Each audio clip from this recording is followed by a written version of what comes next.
The price of gasoline in New Brunswick, like everywhere, is presented as a single price. Here it's $1.43, but that $1.43 is actually made up of a bunch of smaller prices all bundled together. Of course, there's the cost of the crude oil, the cost of refining the crude oil, then there's marketing, retail, and wholesale margins, and on top of that, taxes, federal and provincial gas taxes, and federal and provincial sales taxes. But in New Brunswick, the most controversial element making up gas prices is none of those things. It's something called the carbon cost adjuster. Controversial because consumers were promised that the adjuster would be gone by now, and it isn't. And at 9 cents a liter is actually more than double what it was this time last year.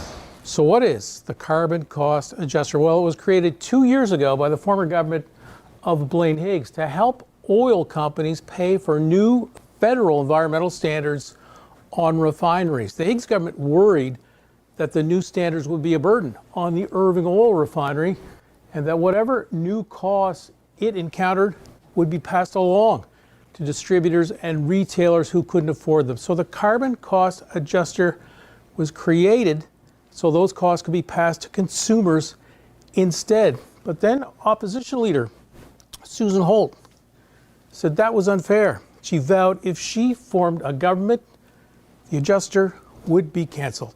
It's really disappointing to hear the Premier escape blame on this and say he can't do anything when he has the power to save New Brunswickers 4 cents a litre on gas today, and he's choosing not to. He's happy New Brunswickers are paying more for gas when the price should be put on the refiners. He has in his power today the ability to make gas cheaper for New Brunswickers. Well, New Brunswickers and our members have been calling on the government to reverse their decision and take the 4, 5, 6, 7 cents off the price of gas. We have a Premier who refuses to take 3 or 4 cents off the price of gas. You could cut the cost by 4 or 5 cents today. So will the Premier stop being a hypocrite and take the fuel adjuster off gas now? Whoa, I mean, that was big. Holt calling Higgs a hypocrite because he said he was in favor of lower gas prices, and yet his carbon adjuster policy was making prices worse. But 8 months later, Holt herself was Premier, and rather than canceling the adjuster, her government had a change of heart. Maybe consumers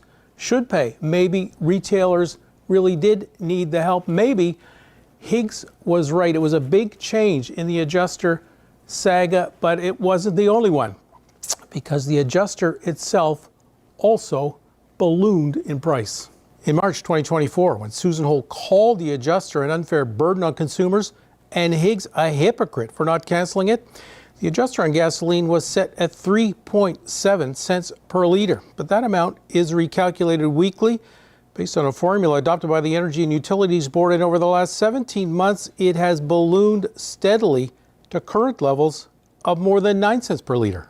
Consumers were promised the adjuster would be gone by now. Instead, it's more than doubled in size and is adding up to $4.60 plus HST on a 50-litre fill-up. That amount is more than 60% higher than similar charges in Nova Scotia and Newfoundland and Labrador, and there's no immediate relief in sight.